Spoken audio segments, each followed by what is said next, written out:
Hello and welcome to the Switching to Plan B podcast. I'm Robin. And I'm Jumbo. And today we'll be talking about the Miami Grand Prix. Tires are okay for Plan B. Right, so Miami, was it worth the hype? Oh, good question. I don't know if I'm honest. I think the actual track, I was more impressed with it than when we were going through it last week, and I was like, I don't know if there's going to be too much. Yeah. I thought qualifying was actually good. Qualifying was really good. And then the race, it kind of never got going for me. We had big stretches where there was, I dare say, it was boring. It was really boring. It was quite boring. There wasn't actually too much going on. Did it live up to the hype? I think it succeeded in what F1 wanted to do, where everyone's talking about it. Yeah. Whether it was a banging race, I don't think so. No. We have better tracks. I'm not sure. I don't know if it was just because it was a new track, if that makes sense. Because as I say, I actually thought the track worked really well. There are some bits which I think may need tweaking a little bit. Yeah. Things like it made me laugh. We'll go into the safety side of it. But like the pit exit, I think is in a terrible position. I don't know who thought that's good. Yeah. And we've got this whole idea around safety of fireproof pants and jewellery and all this stupid stuff that isn't relevant. And you've got an exit like that, which I think is dangerous because it immediately comes into a corner. Yeah.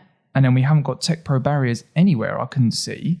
And they're just going into concrete. I just thought, I don't know, it just seemed a bit stupid to me. We've got something so silly we're picking over. And then you've got a new track where we're trying to work out stuff. And obviously you're not expecting it to be perfect each time, but it just the irony of it is that we're picking on tiny little things when there's much bigger problems. Yeah, I agree with that one. The safety needs to be readjusted and possibly just moving the track a little bit in some areas to give drive, because some of the corners they're just spinning out the whole time. Yeah, just makes it think that maybe that those corners need to be revised. So we had Max as the winner. Yes, I wasn't expecting it, seen as Red Bull have had quite a lot of reliability issues. But they do seem that they have got the better car, especially since their upgrades. I think I would agree with that. I think it's going to change between tracks. I think where this track had quite long straights and you could use Red Bull's power advantage over Ferrari, I think it was a more Red Bull track than a Ferrari track, even though Leclerc put it on pole. And that Ferrari did seem half quick. I do think that the Red Bull just had an edge. I do think that maybe Ferrari are thinking, we may need to push some upgrades along a bit quicker, because Red Bull, if they do sort out their reliability, I agree with you. I think that they are the clear number one team. Yeah. They did seem, all of the drivers really, when they came out of the cars, really tired, dehydrated. There was quite a few comments saying that it was really, really hot. So wondering whether this time of the year is the right time of the year to have Miami. Trying to think, what is it, sort of spring, nearly summer, isn't it? Yeah. And it's going to be hot. Yeah, you might need to do it either earlier in the year or towards the end of the season. Yeah. I don't know if it's a bad time, but I also think it's a very humid place, Florida. Yeah. So I think that's why they were sweating so much. Whereas I think Texas is probably a bit drier. Okay. But yeah, Max looked really tired, didn't he? Yeah. And even Sainz looked like they'd been it was funny because we said this last time in Imola, it looked like they hadn't really been pushing it or been that tired or anything, because they weren't sweating or anything when they got that car. They looked like they hadn't even raced. Whereas this time they look like they've been in a full-on 3-hour endurance marathon sort of thing, as opposed to just an F1. They looked a little bit out of it. Like they just needed a bit of time to readjust and get ready. Even Max climbing out the car, he wasn't jumping out the car like he normally was. So he's quite lethargic. Yeah. So we've got Ferrari P2, P3 this week. They just didn't seem like they were on point. Their car doesn't seem to be as good as in the Red race. Bull. Yeah, in the race. Qualifying, they did really well. Leclerc did really well. Sainz was P2. Yeah, they did. Both did really well then. I think I was thinking through practice that he got the crash, wasn't it? Sainz had Yes, I think Sainz. I think this is a better result for Sainz than it is for Leclerc, if that makes sense. Yeah. Leclerc's done what he kind of needed to do and just be around Max, which he was. Exactly, yeah. Sainz needed that podium just to put things to bed and just use that as a springboard going forward. And qualifying P2 as well always helps. Yeah, but then moved back down to P3, which he was also quite lucky to keep that. You had Perez on his back for most of the time. And at one point it did seem like he was actually going to get him, but I think the loss of power for Perez helped Sainz this week. Yeah, I think Martin Brundle said it was about 20 brake horsepower, which doesn't sound like loads, but it's enough to not be putting cars under pressure, if that makes sense. Yeah. And again, it is that question of a Red Bull's reliability. Is that going to be the Achilles heel for Red Bull this year? Because you also had free practice. Max couldn't steer the car. Yeah, that's a good point. And got no track time. Yeah, and he was very vocal about that actually. After qualifying, saying basically it's Red Bull's fault that he wasn't on pole because he didn't have something along the lines of that. I'm paraphrasing, but he may not have said it directly, but that's what the media sort of put it as. Yeah. So I think there is frustration there, and I think you're right. I think Checo would have got Sainz, possibly put Leclerc under a lot of pressure as well. So you're possibly looking at a 1-2 for Red Bull, but because of reliability, it's a 1-4. Yeah, he did go for a big lunge though, didn't he, Checo, on Sainz? Yeah. I thought that was brave. Yeah. Into turn 1. Nearly caused a bit of a collision. I think Sainz played that quite well. He obviously saw it and sort of half got out of the way, but yeah, I'm not sure. That must have been frustration for me more than anything, because I was just saying, like, he probably should have been there anyway. So then we move on to Mercedes. Really good recovery drive for Russell. Yeah, shocking qualifying though, wasn't it? Not Mr. Saturday. No. But do you know what? It sounds stupid. I think he'd rather be Mr. Sunday than Mr. Saturday. True. I think I would rather be Mr. Sunday too. Yeah. So he started in P12 and managed to get all the way up to P5, even getting ahead of Hamilton.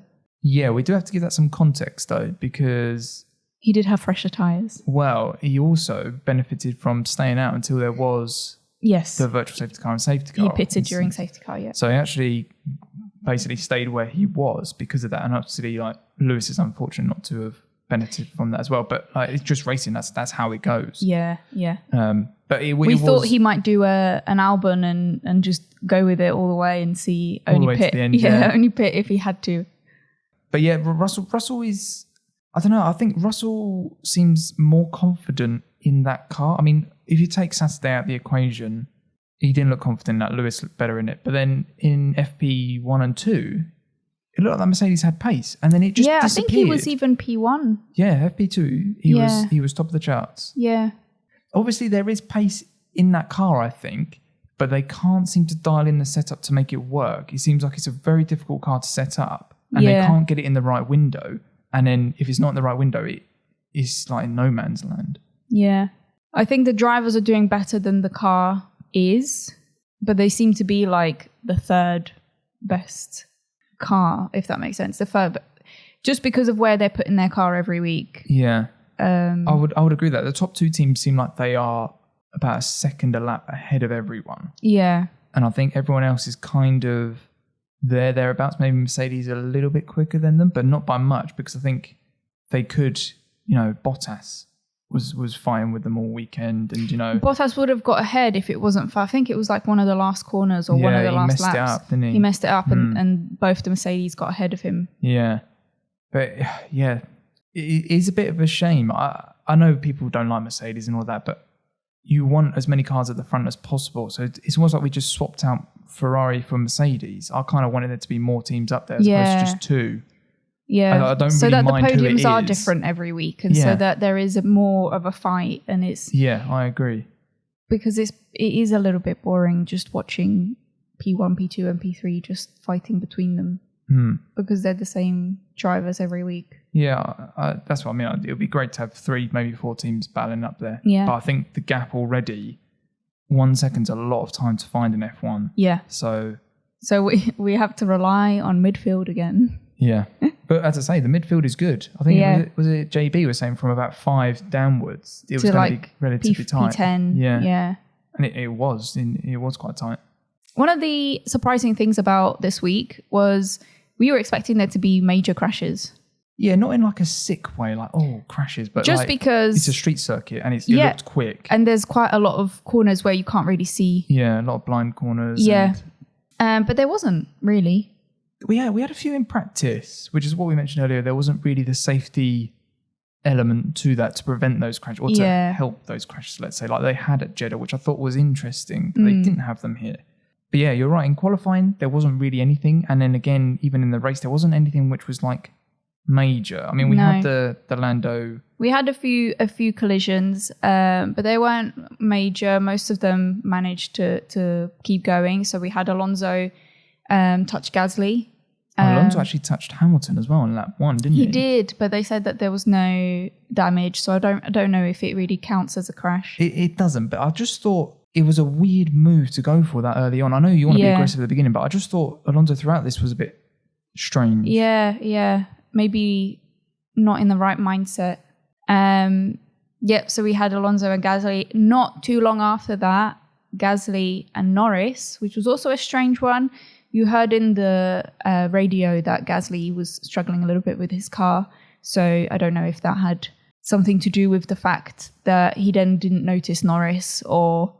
But I agree with that. I wondered if that was from the Alonso incident, if the car was damaged, because he said something about the steering or something's not right. Yeah. And then he went wide, and then it was those blind corners. I don't know if they just weren't expecting each other, but they just came together. It was a weird... Yeah, it was weird. And then it resulted in Norris DNF. Yeah. Which was a bit of a shame because he's in my fantasy. And then we had another one with Vettel and Mick. Yeah, again, just... That was similar to the Perez Sainz one. Yeah. And also the Alonso one. They seem to go for gaps. I just think that's not a gap almost. And it just resulted in collisions almost. I'm not sure if it was a new track or the visibility was bad or something. I don't know, but it just seemed weird. But that was a weird one, wasn't it? Just in general. And I wonder if that I don't think it will, but it may change Vettel and Mick's relationship a little bit, because it was a little bit clumsy. Yeah, but in the radio, Vettel didn't seem annoyed about it. He seemed more like he knew he made a mistake. Maybe. I do feel a little bit sorry for Mick, because he was going to get points. He was doing quite well this week. He's doing a Russell almost. Do you remember how long it took for Russell to get points? Yeah. Having said that, though, I do think that Russell is superior to Schumacher in terms of driving ability. So I wonder if... He was in a really bad... Williams for a while, yeah. Which actually ties in with the next point. Albon got points again this week, which was really good drive.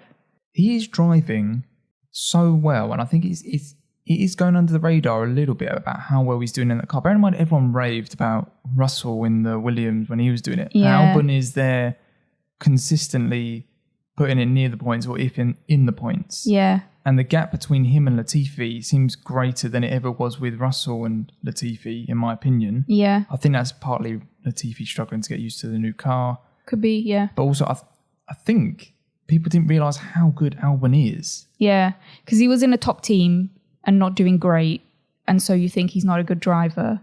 But it's a similar sort of scenario to Bottas, actually. Yeah, Bottas is doing really well. Bottas is doing phenomenally well, yeah. Even looked like he was going to finish ahead of Hamilton for a little while. So, disappointing week for Haas, though. Yeah. As we said, Mick was close to points. K-Mag just had a bad qualifying. Yeah, no radio communications during qualifying. Which is interesting. It's not unheard of, but you don't see it much anymore. No, and you also would have thought that he could have boxed and get those things fixed. Not sure how. Yeah, I'm not sure. I'm not sure if it was literally a case of unplugging something or readjusting it, or if it's a case of resetting the whole electronics and stuff like that. We don't know, but no. He seemed a bit similar to Alonso, a little bit clumsy, I thought, this weekend, K-Mag. Yeah. Just a bit, it was. I think clumsy's the right word. Just I think he got a black and white flag for weaving and stuff. Which, again, another person that did that was Stroll. Also got black and white. Stroll also got involved in some collisions. No, I don't think he was. But I was going to say, Stroll needs to be careful, because this is the second race out of 5 races that he's got a black and white flag for weaving as well. It's the same thing. Yeah. I wonder, is he doing it? Because I thought that one of them was that he was just trying to he was just trying to warm the tyres. But I think maybe he thinks that he's defending his. That was K-Mag at Imola was warming up his tyres. Ah, right, okay. But I think he did. I think K-Mag also did get a black and white flag for that as well. So I think K-Mag's had 2 black and white flags in a row. The other thing I was going to say is that just reminded me is that the FIA announcements constantly were being corrected. They were all over the place. I know. I couldn't work out what's actually going on, who they were looking into, why they were looking into it, if there was anything done with them. I'm not sure what's going on with those notifications. No, they kept getting it wrong. They kept thinking it was K-Mag and Vettel that had a collision, even though we saw that it wasn't. Then it was something about Ricciardo and K-Mag, and then it said Ricciardo and Mick, and then it said Ricciardo and K-Mag, and you're like, what did actually happen there? They didn't even show that. Maybe they've got Crofty to do them because he's always getting things confused. Yeah. He was adamant that it was Stroll for ages trying to overtake someone, and it was Seb. Yeah. And I think Brundle even said, that's like Seb. Yeah. And he still was going on about Stroll. And I was like, just say Crofty. But I think he gets too excited. He does. I think that's just a Crofty characteristic now, isn't it? Yeah. It's just something he does. So that was everything about the race. And then we've got a few penalties afterwards that came out after the race. Alonso got penalties. Do you remember what for? Alonso and Ricciardo got penalties for track limits or leaving the track and gaining an advantage. It was. So they got 5 seconds each for that. Yeah, but I know Alonso got another one as well. He did for the collision with Gasly. So he actually had 10-second time penalty, which I have in my fantasy team. Yeah. I even said the surprise this week was that he was going to finish the race and be in the points. And he would have done if he hadn't have done that because he finished 11th. Oh, that's a shame. And he got penalties. He's got 2 penalties. So I think you lose points for penalties as well. Yeah, I think you do. Thanks, Fernando. I'm sure he's probably more annoyed than I am about this, but come on, man. I think that's everything. Did you want to run through? Yeah, I'll do a quick rundown just to make sure we haven't missed anything from Miami. Verstappen, fastest lap and P1, 26 points for him. Leclerc P2, Sainz P3, Perez P4, Russell P5, Hamilton P6. Bottas P7, obviously he was running P5 for a lot of it. Yeah. And as I said, he did hit that, or got very close to the wall anyway on like turn 17, I think it is, to one of the last corners, which, as you said, allowed both Mercedes through rather. Ocon P8, that should have been a Fernando, but again, he started last. We didn't even talk about Ocon. Ocon was last because he had a crash in FP3, so he missed qualifying. Technically, he wasn't last because the 2 Astons started from the pit lane. Oh, that's right. But yeah, he was very low down. That was a weird fuel thing, wasn't it? Yeah, the temperature of the fuel. They weren't able to keep it at the right temperature. They're trying to cool it, but then they cooled it too much. And in order to get it to the right temperature, they had to start from the pit lane. Yeah, they do have some legalities over that because I think the denser the fuel is, the more explosion and the more horsepower you get. So they're quite funny with stuff like that. Right, yeah. But obviously where it's quite hot, I think they tried to keep it as cool as possible and obviously got it too low, and instead of incurring penalties, they just started from the pits. But yeah, unusual.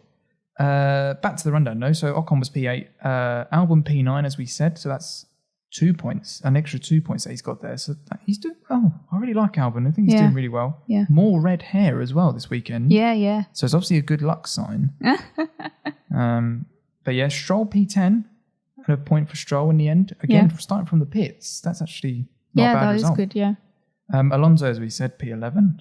Two penalties, gutted. Tsunoda P12 had a tough weekend, I think. Yeah. He didn't really look like he ever got going. No, I think both the AlphaTauris looked like they were struggling. I mean, Gasly did get further up, but I think they both looked like they were struggling. Yeah, I would agree with that. I think they both didn't look quite on the pace. Ricciardo P13, that's the highest finish in McLaren. That is, I said that they were going to have a bad weekend. Yeah. They did have quite a bad weekend. I swapped them for my fantasy team.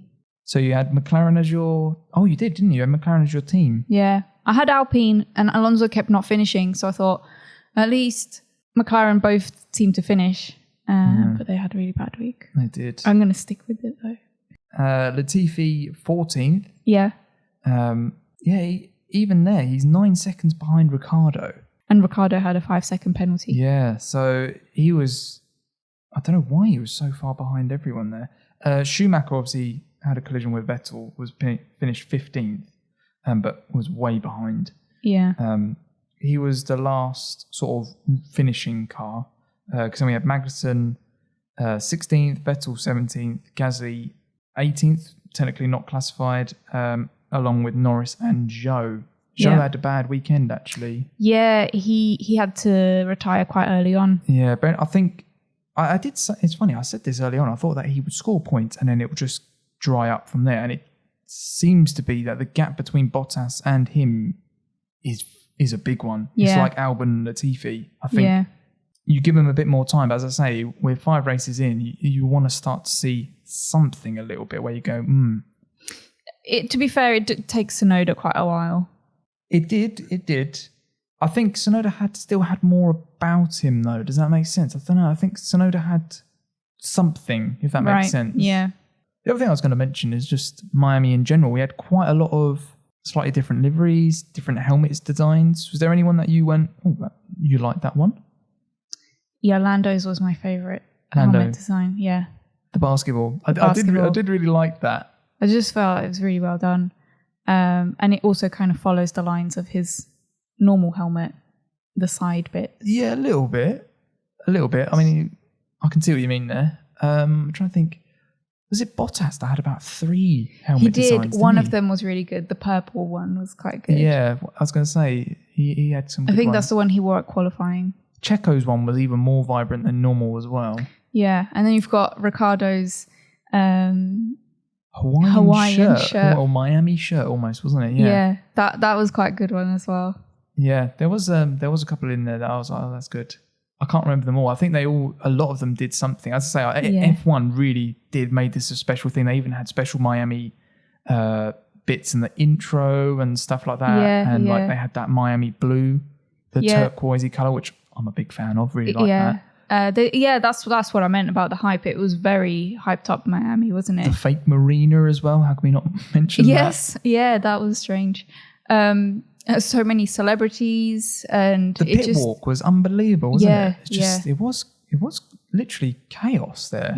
I think that was probably the most chaotic just Grand Prix I think I've ever remembered in terms of just people everywhere. I don't actually know the actual figures, but it must have been sellout capacity. Yeah, I mean, it looked pretty busy, didn't it? Yeah, it really did. And then we had the American football helmets. Yeah, I quite liked that. I think it's a little bit too far for some people, but I quite liked it. I just thought it was. What I didn't like on the podium was the what is it even called, the strings, the silly strings. Yeah. It was like toilet paper or something, wasn't it? It just got stuck to everyone. Yeah, and it kind of ruined the normal podium. Like you didn't see any of it because it was just a swarm of strings. Spider-Man. Yeah. Webs or whatever you want to call them. And it just got stuck everywhere, and I feel like it kind of ruined it a little bit. Yeah. Yeah. I think overall, I think it was okay. I think it's all right. I think, as I mentioned at the beginning part, I don't think it was as good as it was hyped up to be, but I never think, if you think about everything, when things are overhyped, they never live up to the expectations as well. No, but it was an all right race. Yeah. I'm more than happy to go back again. I saw some people were like, oh, this is just a glamorous Sochi, which I kind of get, because I said it was a bit like Jeddah, and it's a little bit like Sochi. I also kind of going back to Sochi thing, I do get it because the racing, as we said, wasn't fantastic. So we'll have to see where it goes. I hope that next year we go back and it's a bit safer and it's a bit better just in terms of actual racing and stuff. But yeah. As a first inaugural Miami Grand Prix, I think it was all right. Yeah, it was all right. Okay, so that's everything for this week. Yep. If you want to leave us any questions or any comments about anything for the upcoming podcast, we'll do that on Instagram, so then you can just leave them there. That's probably the best place to get in touch with us. If you are listening to us on YouTube, you can also leave comments on YouTube. So if you want to do the same thing and you don't want to go onto Instagram, you can do it on YouTube. And anywhere you're listening to this podcast, leave us a review and a like if you enjoyed it, as that always helps us out. And yeah, we will catch you all for next week's episode. Take care, everyone. See ya. Tires are okay for Plan B.